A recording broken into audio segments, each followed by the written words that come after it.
시작하겠습니다. 안녕하십니까. 자, 오늘부터 이제 파이널 최종 정리죠. 최종 정리를 시작해 볼게요. 뭐 긴 OT는 아니고 잠깐 OT를 좀 하면 뭐 제가 어떤 사람인지 아시죠? 네, 어떤 사람 아시고 이제 교재는 이 파이널 교재인데 이 교재 구성이 심플해요.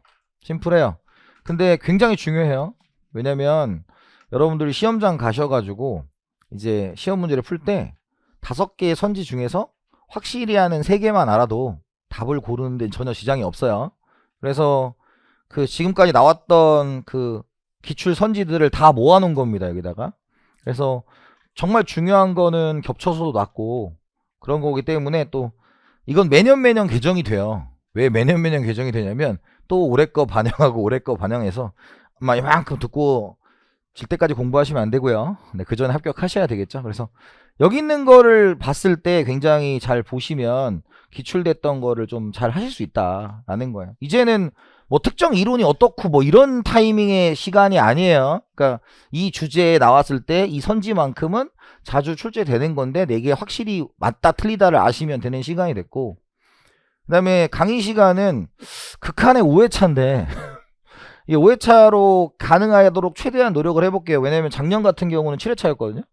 그 전에는 또 8회차였고, 근데 엄청 줄여 있는데 뭐 다 모든 것이 주어진 대로 해야 되는 거니까 최대한 5회에 맞춰보고 안 되면 조금 보강을 하도록 하겠습니다. 하지만 제 강의 스타일을 아시는 분들은 아시겠지만 저는 보강을 그렇게 꼭 좋아하지 않아요. 그러니까 그 안에 좀 해보도록 할 거고, 그 다음에 이론 정리가 있는데 이론 정리를 가장 필요한 부분만 하도록 하고, 그 다음에 핵심 정리 OX를 전부 다 풀 겁니다. 전부 다 풀 거고, 그래서 그 부분들 보시면 될 것 같고, 당연히 이게 문장이다 보니까 어떤 문제의 한 주제로 문장이 쫙 나온 적도 있고, 그 다음에 특정 주제의 문장이 있는 경우도 있기 때문에 그런 것들을 좀 문맥을 좀 잘 보셔야 되는 부분이 좀 있어요. 그리고 이제 수업 들으실 때 이렇게 하시면 좋아요. 첫 번째가 오시기 전에 이제 5회차니까 눈으로 쫙 한번 풀어보고 오시면 좋습니다. 그리고 이제 저하고 다시 한번 풀고요. 세 번째가 이제 자기가 약한 부분이 있을 겁니다. 예를 들어서 뭐 이게 그런 거 있죠. 공부하다 보면 여기는 꼴뚜배기 싫은 거 있잖아요. 그런 게 있으면 객관식 거기 파트 우리 교재 있죠. 거기 한번 점검을 좀 해보시고, 그 다음에 네 번째는 이제 제 카페에 제가 이제 기출 문제를 쭉 올려놨어요. 근데 다른 시험지와 달리 제정학은 해설지까지는 안 올렸어요, 제가. 왜냐면 할까 했는데 어차피 교재가 다 있으니까. 그래서 그렇게는 안 했고, 제가 이제 2008년 뭐 공개된 건 쭉 뭐 큐넷 가서 받으셔도 되고 제 거에서 와서 받으셔도 되고, 그래서 매주 2회 정도를 좀 풀어보시면 좋습니다. 매주 2회 정도 풀어보시고, 그래서 그거를 이제 하면 뭐 몇 주 남았잖아요. 그럼 충분히 다 커버 가능하실 거예요. 그래서 왜 이걸 하냐면 여러분들이 지금 시험때가 되면 거의 이제 대충 이제 어떤 주제를 보면 이 선지가 맞다 틀리다도 아는데 또 섞어놓으면 자기가 좀 겁먹는 분들이 계세요. 그러지 말라고 하는 거니까 풀어보시고, 여기에 대한 궁금한 점은 제가 이제 수업 시간에 나올 때 질문하셔도 되고, 그리고 카페로 질문하셔도 되고, 그 다음에 그 우리 웹 있죠? 해커스 경영 아카데미로 질문하셔도 되고, 다 질문하시면 항상 24시간 이내에 답변해드립니다. 24시간에 답변해드립니다. 자, 시작합시다. 자, 첫 번째 파레토 효율성의 조건이고요. 파레토 효율성의 조건은 그닥 출제되진 않죠. 다만 뭐 외워야 돼요? 요 세 가지를 외우셔야 된다. 세 가지를 외우셔야 된다. 그래서 MRS가 뭐였어요? 한계 대체율이 같을 때, MRTS가 한계 기술 대체율이 같을 때, 그 다음에 종합적 파레토 효율성은 한계 대체율과 한계 한계 변화율이 같을 때, 요거 세 가지에 우리가 말로 나오는 거 이제 이해를 하셔야 되고요. 단독 시험 문제는 거의 없습니다. 단독 시험 문제 거의 없고, 두 번째 파레토 효율성의 한계에서는 바람직한 사회 후생을 판단하는 두 가지 기준이 뭐였어요? 효율성과 공평성이었죠. 그렇기 때문에 우리가 파레토 효율성만 가지고 사회 후생이 극대화된다고 말할 수 없고, 그 이유는 공평성은 알 수 없다. 그리고 파레토 효율적인 점들은 굉장히 다양하다. 이 정도를 말장난을 합니다. 그럼 그게 어떻게 나왔는지 한번 보도록 하죠. 자, 1번. 어떤 자원 배분 상태에서 파레토 개선의 여지가 있다면 그 상태는 파레토 효율적이다 였죠. 그래서 파레토 열위가 있었다. 그리고 파레토 우위로 간다. 그걸 우리가 파레토 개선이라고 한다 라는 거죠. 그런데 개선이 만약에 불가능하다면 이 경우를 우리가 파레토 최적이라고 한다. 이 단어 정도 기억을 해두시면 될 것 같아요. 그래서 개선의 여지가 있으면 효율적이 아니다 이렇게 가는 것이죠. 2번. 파레토 효율성이 달성된 자원 배분이 반드시 바람직한 상태는 아니다. 동그라미가 뭐예요? 바람직한 상태죠. 바람직하다는 것은 후생이 극대화되었다.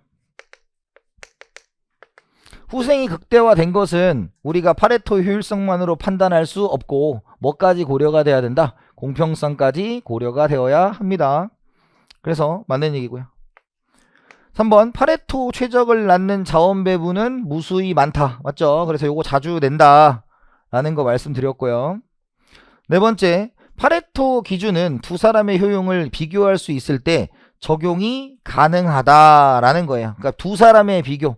자, 요건 난도가 있는데 너무 깊이는 안 갔으면 좋겠어요. 자, 왜냐면 파레토 기준이란 건 UA와 UB 효용함수를 사용합니다. 근데 효용함수인데 그 사이에 또 뭘 써요? 또 무차별 곡선을 써요. 그러니까 굉장히 복잡하게 나가지고 그래서 두 사람을 비교하는 건 아니고 사회적으로는 비교가 가능하죠. 합은 비교가 가능합니다. 그래서 이거 너무 깊게는 안 갔으면 좋겠어요. 그런 정도의 난이도는 아니다 라는 것이었습니다. 5번. 소비의 파레토 효율성이 달성될 때 에지워즈 상자에서 한 사람이 모든 재화를 소비하는 점도 효용 가능 곡선상에 위치한다 라는 거죠. 그래서 에지워즈 상자라는 것은 자, 뭐에 해당하는 거예요? 실현 가능한 배분을 얘기한다. 실현 가능한 배분. 그래서 A라는 사람이 있고 B라는 사람이 있으면 X제가 있고 Y제가 있더라 라는 거죠. 그러면 최초의 뭐 상태가 있지만 어쨌든 계약 곡선에 따르면 지금 요렇게 IA와 IB가 같은 한 개의 대체율이 같은 상태에도 여기도 있을 수 있고 그 다음에 어디도 이렇게 IA와 IB도 있더라 라는 거죠. 그러면 여기는 누가 다 소비한 거예요? 표정이 옛날에 후성이가 기본 강의할 때 잘 안 나온다고 그랬어. 그래서 지금 안 보려고 하면 안 돼. 그런 건 아니에요. 이제 보시긴 보셔야 하는데 진짜 잘 안 나와요. 그래서 너무 여기서 스트레스 받을 필요 없어요. 네.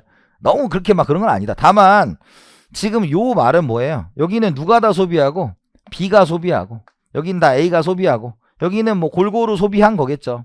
그런 거랑은 효용 가능 곡선하고는 상관이 있다 없다? 없다. 그래서 지금 한 사람이 모두 소비를 해도 효율적일 수 있다 라는 것이죠. 그렇기 때문에 효율성은 무엇을 고려하지 않는다? 공평성을 고려하지 않는다 라는 것입니다. 그 다음에 6번 가볼게요.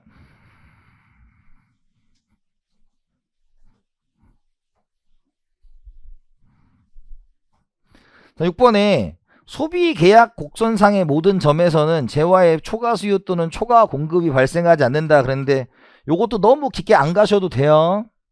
깊게 안 가셔도 된다. 근데 우리 심플하게 한번 생각을 해보면 요것도 이제 에지워즈 상자로 증명을 할 수 있어요. 근데 굳이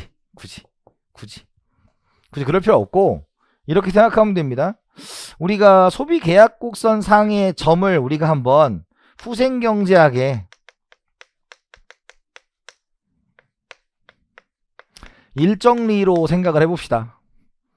후생경제학 일정리. 이제 후생경제학 일정리는 보이지 않는 손에 대해서 얘기해 준 거야. 그러니까 보이지 않는 손이 결국 무엇을 가져다 줄 거다? 균형을 가져다 줄 거다. 그럼 파레토 효율성이 당연히 달성돼야 되겠죠.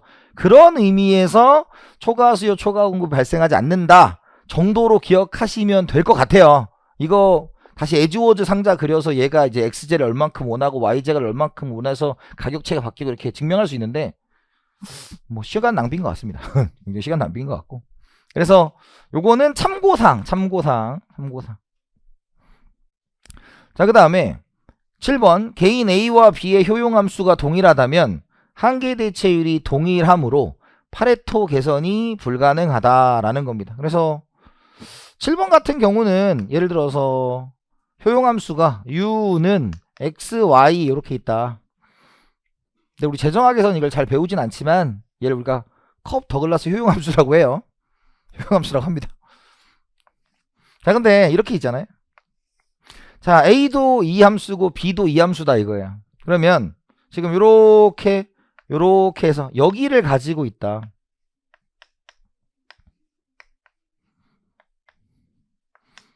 그럼 파레토 개선이 불가능한가요? 그렇지 않죠. 왜? 뭐 얘가 A가 1로 가든지, 그죠? B가 1로 가든지, 그럼 개선이 가능하죠. 그래서 효용함수가 동일하다는 것이 파레토의 개선이 불가능하다 이렇게 말하는 건 아니에요. 그죠? 우리가 파레토 개선이 불가능하려면 뭐 해야 된다? 효율적인 상태, 즉 한계 대체율이 똑같아야 되는 거죠. 그러니까 여러분들의 효율성이라고 하면 한계 대체율, 한계 기술 대체율, 한계 변화율 이런 것들이 같을 때 얘기를 하시면 된다. 이런 말씀을 드릴 수 있고요. 자, 그 다음에 8번 최초의 배분점이 소비 계약 곡선상에 위치한다면 더 이상의 파레토 개선은 불가능하다 이렇게 돼 있죠. 당연히 맞지. 왜냐면 계약 곡선은 뭐예요? 지금 이렇게 같은 데잖아. 그러니까 효율성이 달성된 데예요. 그래서 더 이상 파레토 개선이 불가능한다 라는 거. 그래서 소비 계약 곡선이란 단어는 좀 기억을 해 두셔야 돼요. 계약 곡선은 뭐 같은 상태다? MRS XY의 A와 MRS SY의 B가 같은 상태다. 이렇게 보시면 됩니다.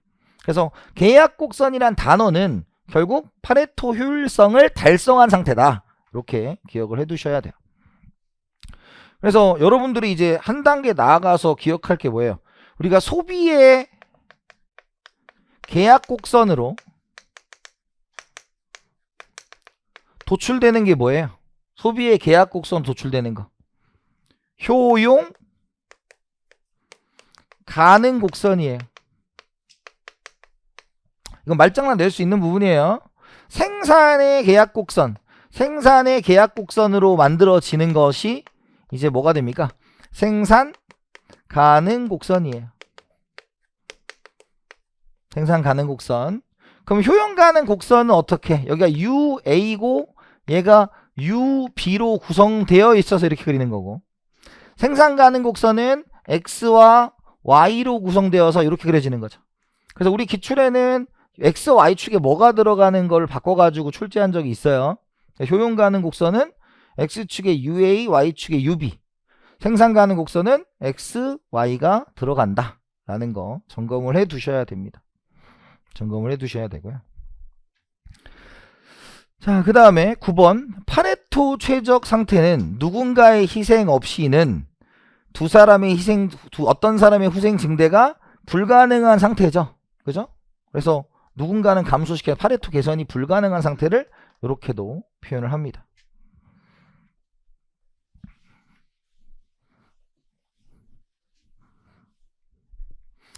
자, 그 다음 10번입니다. 10번. 모든 파레토 효율적인 상태는 모든 파레토 비효율적인 배분 상태에 비해 모든 사람에게 선호된다. 자, 이런 말 틀리시면 안 돼요. 이런 말. 자, 왜냐? 파레토 효율적이라는 것은 효율성에 대한 얘기죠. 근데 선호는 무엇이 고려가 될 수 있어요? 공평성이 될 수가 있죠. 공평성. 그럼 아까 우리 그렸던 것처럼 OA가 있었을 때 이렇게 IA와 IB가 있다. 그럼 이건 누가 좋아하겠어요? B가 좋아하겠지. 내가 다 해먹을 거니까. 근데 파레토 효율적이잖아요. 그래서 이걸 가지고 선호된다고 말할 수 없어요. 선호된다 말할 수 없어요. 그래서 지금 항상 명심해야 되는 게 이쪽 포인트는 뭐냐면 효율성과 공평성을 구분할 수 있는가, 그거에 대한 이야기를 계속 물을 겁니다. 여러분들한테 그런 걸 계속 물을 거다. 자, 그 다음에 11번 효용 가능 경계는 주어진 생산 자원으로 최대한의 효용 조합을 나타낸다 라는 거죠. 그래서 효용 가능 경계는 무엇을 얘기합니까? 이따가 뒤에 문제가 자세히 있으니까 그때 한번 돌아보도록 하고, 얘는 뭐였어요? 종합적 파레토 효율성이 달성된 거죠. 그죠? 그러니까 종합적이라는 것은 소비든 생산이든 다 파레토 효율성을 달성했어야 합니다 라는 것이에요. 그래서 맞는 거 처리가 됐고요. 자, 12번 주어진 생산자원이 완전히 고용되면 효용 가능 경계 위 한 점을 얻는다. 자, 이거 틀리시면 안 돼요. 자, 왜? 완전히 고용되었다라는 건 결국 이런 뜻이에요. 자, 이건 이제 소비였으니까 우리가 생산으로 바꾸면 여기가 OX, X제, OY, Y제, 노동과 자본이 되겠죠. 그러면 여기가 만약에 10개, 여기가 만약에 10개다. 그러면 28이면 지금 X제를 만들 때 노동자 2명하고 자본 8개를 쓴 거죠. Y제가 이제 어떻게? 노동 8개와 자본 2개를 쓴 거죠. 그럼 다 완전 고용된 거죠. 자, 근데 이 상태에서 이렇게 QX와 QY가 되면 효율적이에요? 아니죠. 그래서 완전 고용된 거랑 효율적인 거랑은 관계가 없어요. 네, 그런 멘트들 한번 기억을 해 두셔야 됩니다. 완전 고용과 효율성과 관련이 없습니다. 자, 13번 한계 대체율과 한계 기술 대체율이 일치할 때 종합적 파레토 효율성이 달성된다. 이게 제일 많이 나오는 거죠.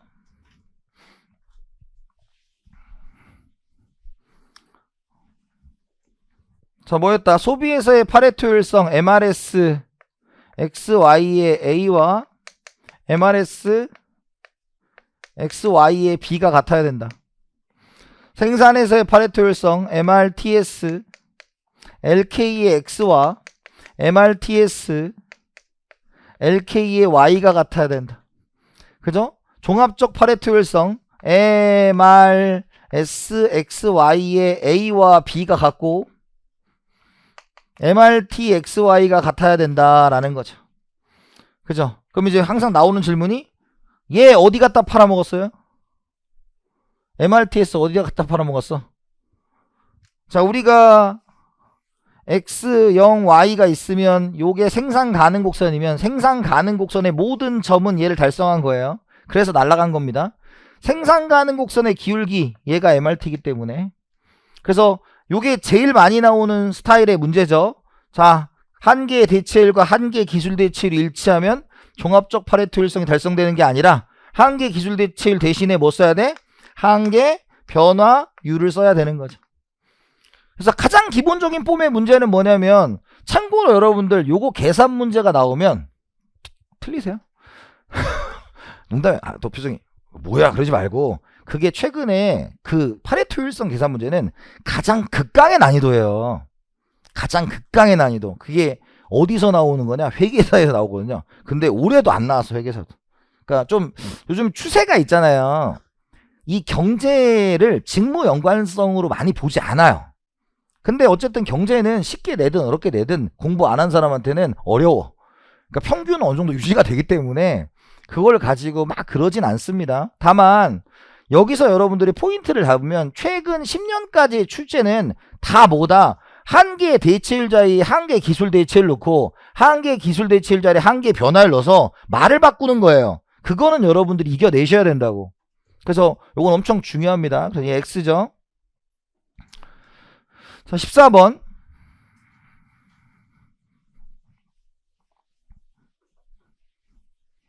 한계 대체율이 한계 변화율보다 크다면 소비와 생산의 조절을 통해서 파레토 개선이 가능하다. 자, 얘는 기억을 하셔야 돼요. 자, 왜냐면 얘는 뭐랑 관련이 있기 때문에 사무엘슨 모형과 관련이 되어 있기 때문에 좀 해두시면 좋습니다. 자, 그래서 왜냐? 우리가 MRS XY가 있고 MRT XY가 있죠. 그죠? 근데 뭐가 크대? 얘가 크다며. 그쵸? 그러면 요걸 이제 뭐로 바꿔야 돼? 제가 예전에 기본반 할 때 증명했지만 증명은 강아지나 주라 그랬고 꼭 뭐라 했어? MU? MU? 집에 가도 돼요? 되게 부끄러워. 나 지금 최선을 다 MU Y MU X MC Y MC X죠. 그래서 암기법이 뭐였어요? 뿌리 박으라 그래서 뿌리를 박아라. 제발 뿌리라도 박아줘요. 네. 뭐 이렇게 다 부끄러워하고 그래. 자, 여기가 뭐예요? 4다 4. 기울기가 얘다 2다. 그럼 말이 되죠? 그러면 요게 이제 무슨 뜻이에요? 1분의 4니까 나는 x제가 몇 배 좋아? 4배가 좋아 라는 거고, 얘는 1분의 2니까 x제가 y제보다 비용이 몇 배 들어? 2배가 된다. 그러니까 좋기는 4배 좋고 비용은 2배 드니까 좋은 걸 더 생산하면 만족감이 더 커질 수가 있겠죠. 그래서 파레토 개선이 가능하다. 이런 경우에는 어떻게 해야 돼? x를 늘리고 and y를 줄이면 되는 거죠. 그래서 요게 나중에 이제 gx로 나온 케이스가 있어요. 공공재와 사적재로 나올 수가 있으니까 어떤 걸 더 늘릴 거냐, 이 정도는 여러분들이 한번 점검을 해 보셔야 됩니다. 자, 15번 파레토 최적 배분 상태는 효용 가능 경계상에서 하나만 나타난다. 이게 계속 나오죠. 하나만 아니라고. 그죠? 그래서 15번 뭐예요? X가 되겠다. 16번 재화의 최적 구성은 생산에 있어서 두 재화 간 한계의 변환율과 소비에 있어서 한계의 대체율이 같을 때 이루어진다. 중요한 문장이에요. 17번 생산 가능 곡선의 모든 점은 생산이 파레토율적으로 이루어지는 점이다. 맞고. 자, 그 다음에 17번 됐고요. 18번부터. 자, 그럼 이쪽에서 이제 여러분들 헷갈려 하시는 게 뭐냐면, 요거 헷갈려 하시죠? 효용 가능 곡선, 그리고 효용 가능 경계입니다. 그래서 두 개를 구분하셔야 됩니다. 자, 효용 가능 곡선은 소비의 파레토율성을 달성해요.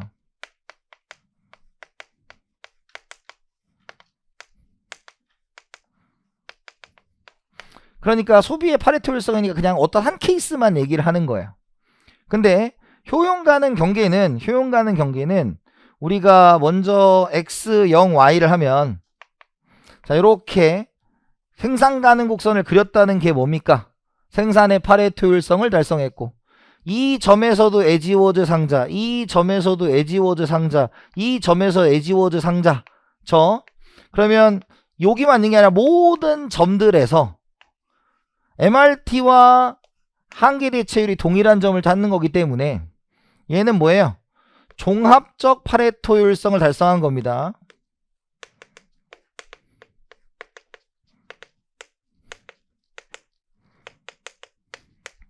종합적 파레토율성.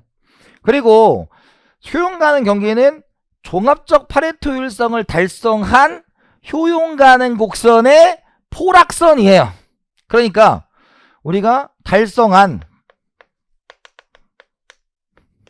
효용 가능 곡선의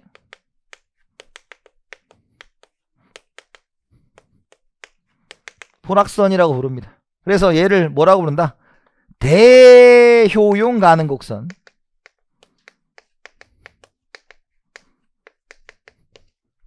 이게 불러요. 대효용 가능 곡선. 그래서 효용 가능 곡선과 효용 가능 경계는 구분을 하시고, 최근에 출제 경향이 뭐 굉장히 어려운 말 문제를 내는 게 아니라 그냥 한계 기술 대체율이냐 변화율이냐 요거 가지고 가는 거 하고, 그다음 요걸 좀 내요. 왜?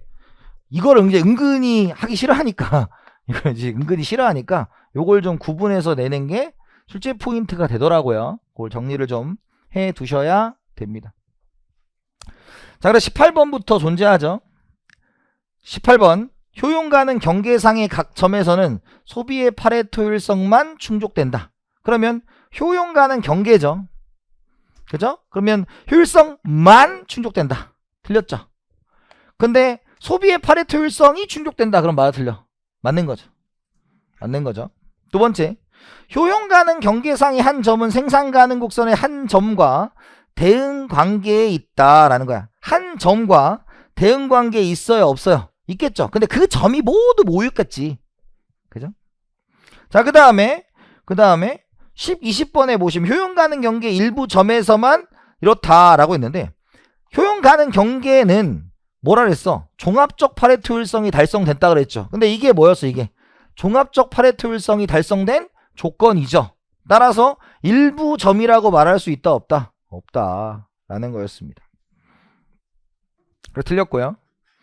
21번.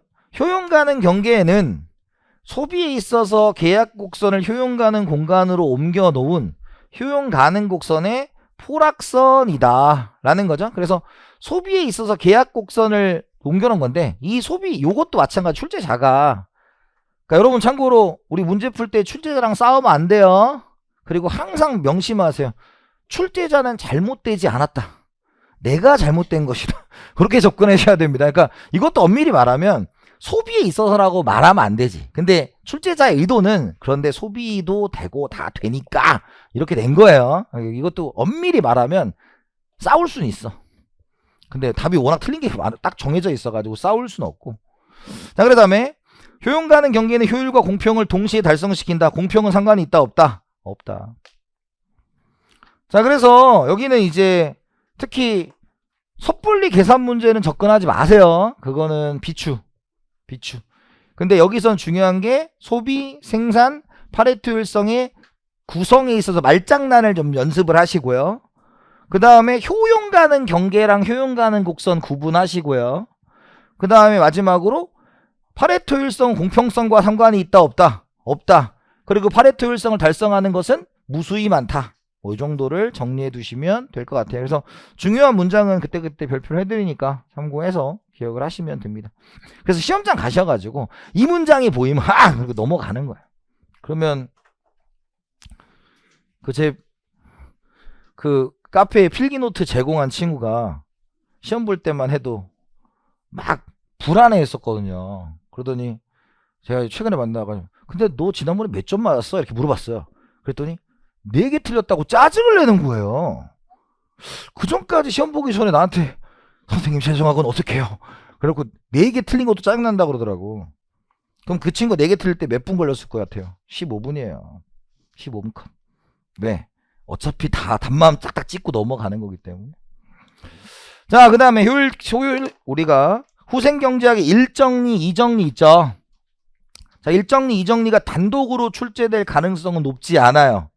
그럼 요건 출제가 된다면 뭘 내느냐? 이 구성의 말장난을 시험 문제 낼 겁니다. 첫 번째가 강단조성을 지낸다. 그래서 쪼잔한 문제는 약단조성으로 출제합니다. 약단조성. 강단조성은 모이스 베러란 뜻이에요. 모이스 베러. 그 다음에 두 번째, 외부성 공공재 등의 시장 실패 요인이 존재하지 않는다면입니다. 존재하면 안 돼요. 말장난에서 존재하면 안 돼요. 그 다음에 일반 경쟁 균형이다 라는 것은 우리가 얘가 완전 경쟁 시장이면 입니다. 그래서 세 가지 포인트, 강단조성 대신에 약단조성 쓰기도 하고, 두 번째 시장 실패 요인이 있다면 이렇게 내기도 하고요. 세 번째는 독점 시장이라면 이렇게 내기도 합니다. 그래서 요 세 가지 말장난을 보시면 되고, 이 문장을 외우는 건 넌센스. 우리가 보는 시험 무슨 시험? 객관식. 어차피 똑같이 못 외워요 여러분. 그 시간에 뭐 하라고? 꽈락의 대명사 회계 열심히 하시면 돼요. 네. 자, 그 다음에 후생경제학의 2정리죠. 후생경제학의 2정리는 뭘 내냐? 이걸 냅니다. 요 볼록성을 가끔 내요. 볼록성 가끔 내고, 그 다음에 두 번째가 후생경제학의 2정리는 공평성과 관련되어 있다 라는 거. 그래서 후생경제학의 1정리는 누가 나와야 돼요? 애덤 스미스가 나와야 돼. 애덤 스미스. 애덤 스미스의 보이지 않는 손에 대한 얘기가 일정리.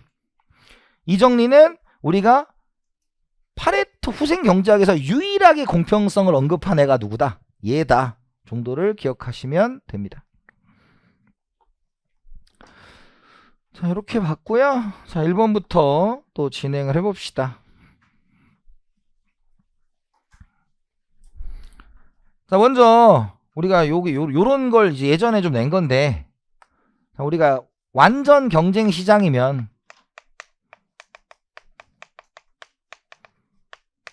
뭐 이걸 다 뭐 할 수는 없으니까 그냥 외우세요. 이제는 자, P= MC였죠. P= MC. P= MC입니다. 근데 이 P= MC가 나오게 된 계기는 뭐냐면 MRMC가 같아요. 본래 MRMC가 같은 게 이윤 극대화 조건입니다. 근데 완전 경쟁 시장은 가격 수용자이기 때문에 시장에서 정해진 가격으로 팔아도 계속 팔리니까 이렇게 얘기를 하는 거예요. 자, 그 다음에 P는 뭐가 되냐면 AR이 됩니다. AR. 자, AR이 뭐냐? TR은 P 곱하기 Q죠. 그죠? 근데 AR은 TR을 Q로 나눈 게 AR이에요. 그러면 TR이 뭐야? P 곱하기 Q의 Q니까 이렇게 없어지는 거죠. 그죠? 그럼 AR은 뭐다? 평균 수입은 가격이다. 이거는 모두에 성립하는 거예요. 어느 시장이나 다 성립하는 겁니다. AR은 가격이다. 행균수 왜 이런 논리가 되니까. 그 다음에 얘도 모든 시장에 성립하는 거예요. 이윤 극대화 조건. 그죠? 그래서 이윤 극대화 조건은 우리가 뒤에 가서 독점 시장 이런 거 막 계산을 해야 되잖아요. 그런 거 기억을 할 때 다시 한번 얘기를 합니다. 그래서 요걸 가지고 이제 얘기를 한 거예요. 자, 1번. 파레토 효율 상태인 완전 경쟁 시장에서 평균 수익과 한계의 수익 비용이 일치한다. 그러니까 P= MC가 일치하는 건 알잖아. 근데 P는 모든 시장에서 뭐라고요? AR이니까 맞다. 이렇게 보는 거죠. 자, 2번. 파레토 효율 상태인 완전 경쟁 시장에서 시장 가격의 한계 비용과 일치한다. P= MC. 일치합니다. 3번. 생산자 간 생산 요소의 효율성은 생산 요소 시장이 완전 경쟁 시장이면 달성된다. 라는 건 뭐냐면 지금 생산 요소 배분의 효율성. 근데 이것도 있잖아요. 이것도 증명을 하는 게 후생경제학 일정리잖아. 그래서 완전 경쟁이면 다 달성된다고 기억하셔도 돼요. 왜냐면 요게 이제 증명한 논리가 이제 무차별 곡선과 예산선이 만날 때 등량 곡선과 예산선이 만날 때 이렇게 증명을 하는 건데 이거 하나 때문에 증명 안 하겠습니다. 네. 그래서 여러분들 심플하게 완전 경쟁 시장은 이상형이에요. 이상형. 근데 이제 그냥 일반적으로 여러분들 완전 경쟁 시장 효율적이다 이렇게 얘기하잖아. 거기에는 전제가 뭐예요? 아까 말한 후생 경제학의 그런 조건들이 있지. 달성이 됐다. 별로 얘기 안 하면 한 거니까 여러분들의 머릿속에는 완전 경쟁 시장은 효율적이다 이렇게 기억하셔도 무방합니다. 문제를 푸는데 전혀 문제 없어요. 그래서 둘 다 맞는 얘기고.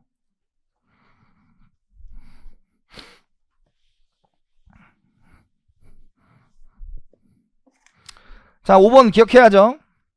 시장 경제에서 생산자 및 소비자 모두가 완전 경쟁 상태에 있다면 강단조성을 갖는 동시에 외부성 등이 존재하지 않는다면 조건하에서 파레토율이 이루어진다. 완전 경쟁이고 강단조성이고 외부성이 존재하지 않으면 걸리는 게 있어요? 없어요? 없죠. 그러니까 만든 거다라는 겁니다. 자, 그 다음에 파레토율 상태에선 시장 가격이 평균 비용과 일치한다 그랬죠. 근데 여기 비용에 대해서 한계 비용은 얘기했죠. 평균 비용 얘기한 적 있어? 없어? 없어요. 이런 걸 걸러내야 되는데 이게 나올 확률이 그렇게 높지 않다고 봐요. 저는 이거는 경제학적인 뭐 그런 센스를 좀 물어보는 거니까 참고하시고. 자, 그 다음에 파레토율 상태에선 두 재화 간 상대 가격이 두 재화의 한계의 대체율과 일치한다 라는 건 뭐냐면 두 재화의 상대 가격이 한계 대체율과 일치하는 건 그냥 소비자 균형을 얘기하는 거거든요. 소비자 균형을 얘기하는 거예요. 그래서 얘는 뭐냐, 아까 얘기한 것처럼 X, 0, Y. 근데 우리 이거는 좀 어쩔 수 없이 했어야죠. 왜냐면 예산선의 기울기가 PY분의 PX라는 거 알고 계실 거고. 그죠? 이건 우리 조세에서 해야 되니까. 그 다음에 한계 대체율은 이렇게 I가 만나서 무차별 곡선과 만나야죠. 그래서 얘랑 우리 소비자 균형 조건에 MRS XY는 PY분의 PX다 라고 하는 거 있죠. 요게 달성이 돼야 된다 라는 것을 말하는 것이죠. 자, 그 다음에 8번 완전 경쟁 시장에서 달성된 균형 가격은 파레토 효율성을 달성한다. 자, 뭐라 그랬어? 완전 경쟁 시장이죠. 그럼 파레토 효율성이다 이렇게 기억하시면 된다고.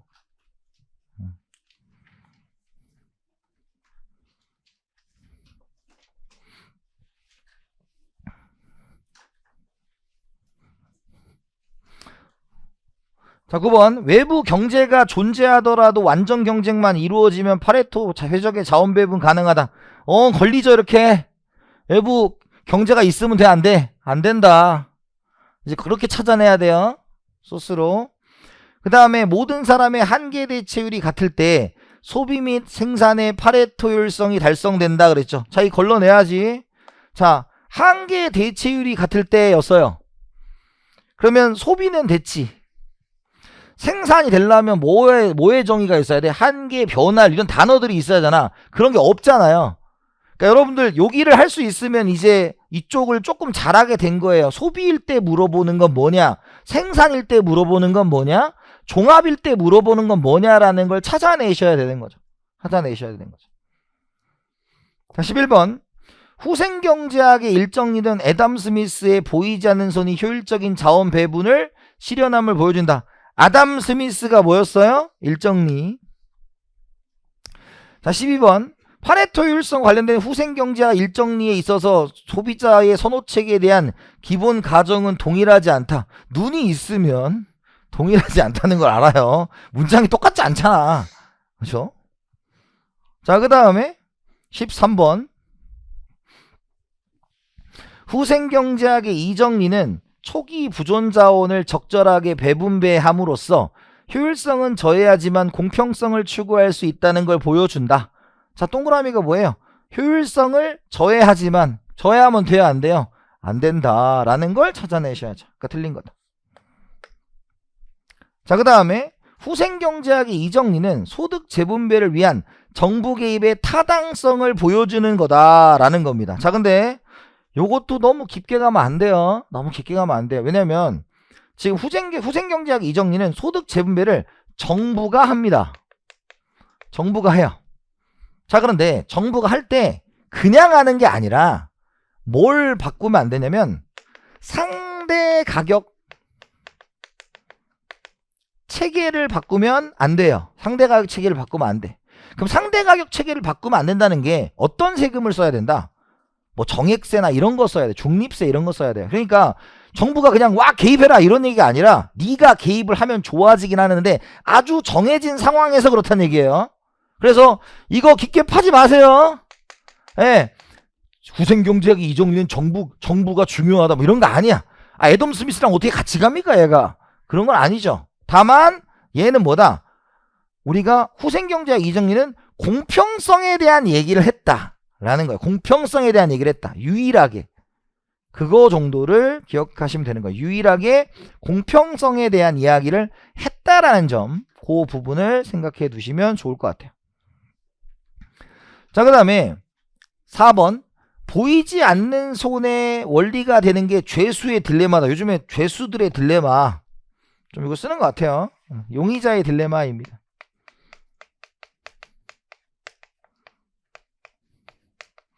자, 죄수의 딜레마, 용의자의 딜레마는 여러분들 시험에 나올 가능성이 딱 한 번 있어요. 딱 한 번. 그게 요건 어디서 쓰는 거냐면 우리가 이제 게임 이론에서 씁니다. 게임 이론. 게임 이론은 언제 쓰냐면 여러분들 무임승차자 할 때 한 번 써요. 딱 한 번 쓰는데 요거는 그냥 단순하게 이렇게 지금 기억해 두시면 돼요. 용의자의 딜레마가 된다는 건 선택을 한 선택이 파레토 효율적이 아닌 경우예요.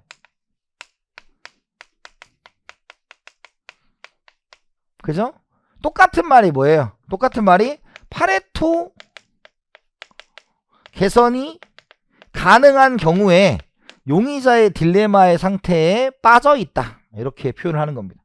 그래서 이게 뭐 대단한 용어가 아니고 선생님 죄수, 용의자, 톰이나 탐이나예요. 해석하기 나름입니다. 그래서 항상 우리 중요한 게 뭐였어요? 우리가 갈 브레이드가 많아요? 갈 브레이스가 맞아요? 머스 그레이브가 맞아요? 머스 그레이스가 맞아요? 다 밑에 옆에 스펠링 써줘요. 너무 스트레스 받지 마세요. 다 읽기 나름이고 오늘따라 영국풍의 출제자다 뭐 이러면 다를 수 있습니다. 네, 이런 것들은 똑같은 말이니까 딜레마가 중요한 거지 죄수가 중요한 게 아니에요. 네. 자 16번 후생경제학의 이정리에서는 시장이 완전 경쟁이라면 자원은 효율적으로 배분되는 보여주는데 이는 아담 스미스의 보이지 않는 손이 달성됨을 보여준다. 말 들려? 자 찾아내야지. 일정리야 이정리야? 일정리예요. 이정리는 애덤 스미스가 아닙니다. 일정리가 애덤 스미스다. 그럼 출제 포인트 보이시죠?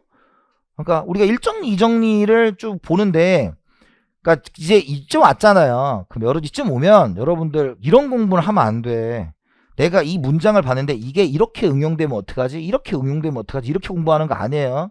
어차피 쓰는 선지는 그대로 쓰게 돼 있어요. 왜? 논란의 여지를 안 만들려고. 경제학 쪽은 항상 얘기하지만 이 사람이 어떤 가정을 두느냐에 따라서 답이 달라질 수 있습니다. 그 부분을 체크해 두시면 될 것 같습니다. 자 이렇게 하고요. 토픽 3번이에요. 좀 스피디하죠? 네, 양해를 구합니다.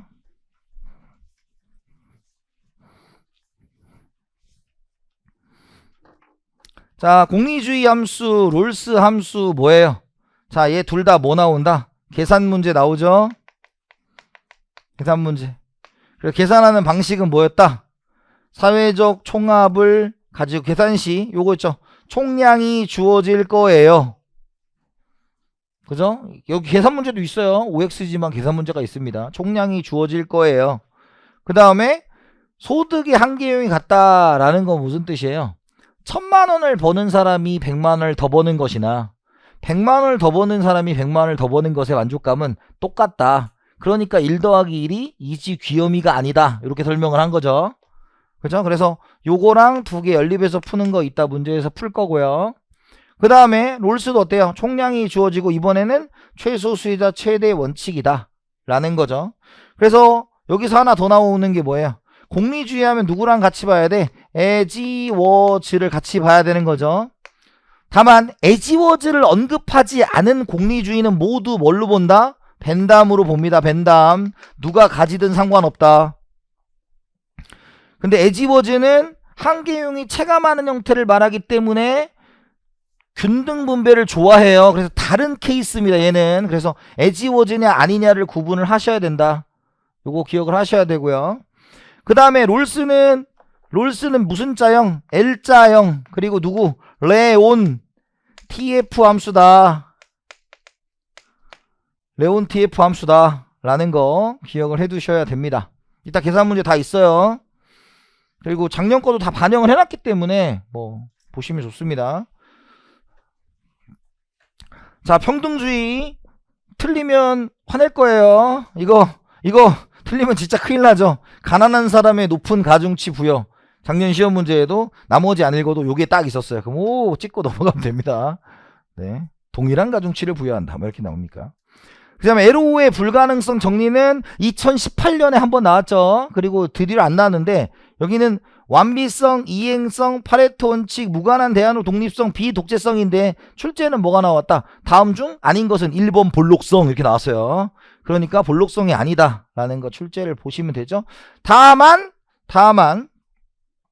여기에서는 뭐 됐어. 뭐 이 정도만 LO의 불가능성 파지 마세요. 네, 그런 파트 아니니까. 자 이제 요겁니다.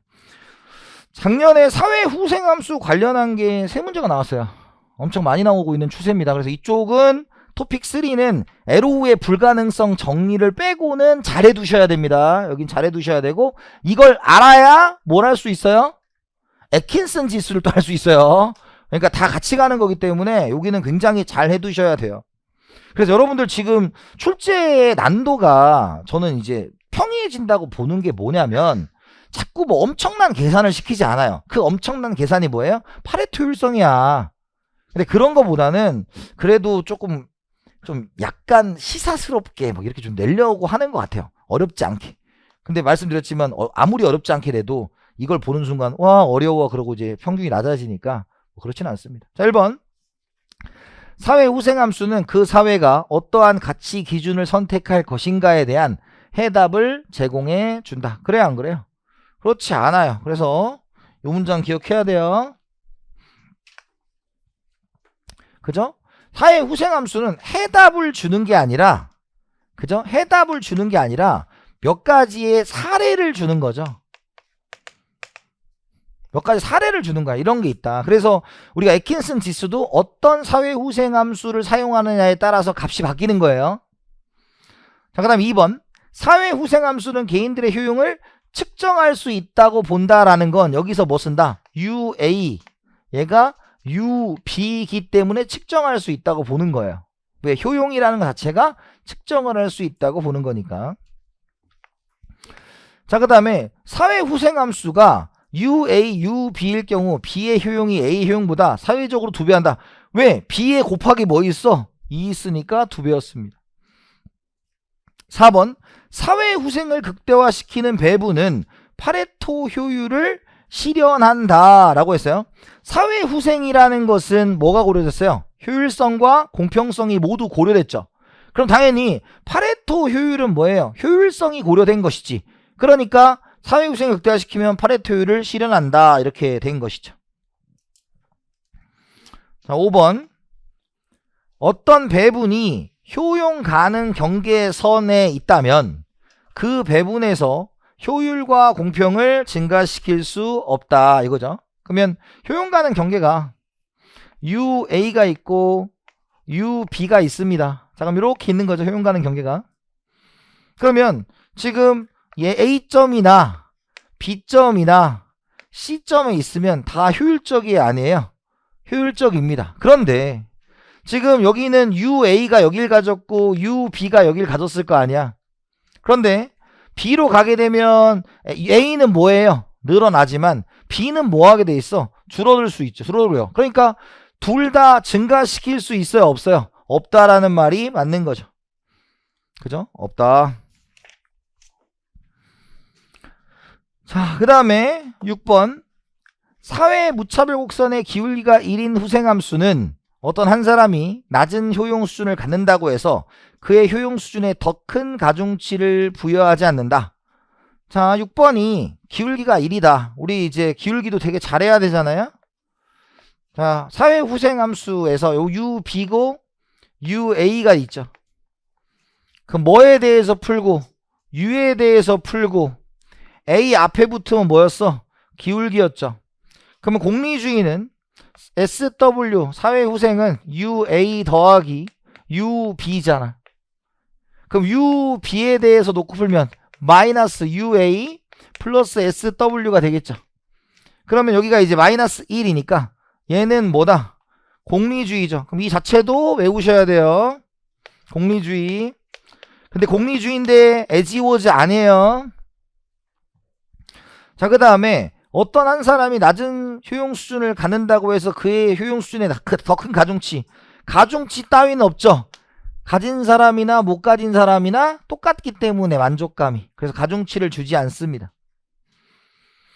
자, 7번 공리주의 사회후생함수는 소득을 공평하게 재분배한다는 주장에 유력한 근거가 될 수 있다 였어요. 자, 이거는 출제자 의도를 잘 봐야 돼. 자, as was를 얘기했어 안 했어? 안 했지. as was면 얘는 맞는 거야. 그죠? as was의 공리주의라면 얘 맞는 거라. 근데 그냥 공리주의라고 하면 여러분들이 머릿속에서 아 as was도 있구나 이렇게 생각하시면 출제자의 의도와 관계없이 여러분들이 과도하게 어렵게 문제를 푸는 겁니다. 그렇게 푸지 마세요. 그냥 공리주의는 뭔 평등이야 이렇게 낸 거예요. 뭔 평등이야. 그래서 요런 것들 잘해 두셔야 됩니다. 요런 것들. 자, 그 다음에 8번 공리주의 사회 후생함수는 모든 사회 구성원들의 총합으로 구성되며 W는 이렇게 되는 거다. 그러니까 뭐야? 그냥 더한 거지. 더한 거다. 라는 걸로 보시면 됩니다. 자, 그 다음에 9번.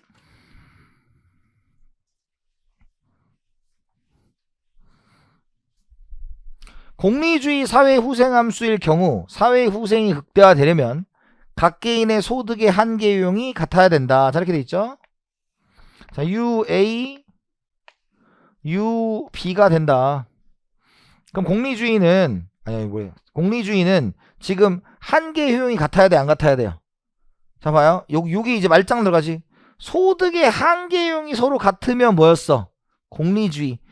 효용이 같으면 뭐라고요? 롤스. 그래, 두 개를 구분해서 기억해야 돼요. 그러니까 얘는 뭐예요? 맞다. 자, 그 다음에 10번. 효용 가능 경계상의 두 점에서 A와 B의 후생 수준이 UA와 UB가 있을 때 공리주의 사회후생 함수에서는 전자의 사회후생 수준을 높게 평가한다. 이렇게 돼 있죠. 자, 동그라미가 어디야?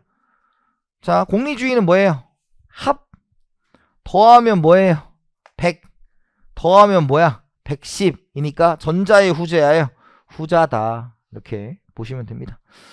자, 이렇게 하고 잠깐 쉴 건데 지금 파레토 1, 토픽 1, 토픽 2 가르쳐 드린 거 잘 보시고 잠깐 쉬었다가 토픽 요 뒤에서부터 다시 연결해서 할 테니까 지금 이번 시간의 내용은 전반적인 내용이 중요하지 막 되게 많이 출제되는 부분은 아니고 이 사회구생 함수를 잘 해두셔야 된다 라고 말씀드립니다. 잠깐 쉬었다 하겠습니다.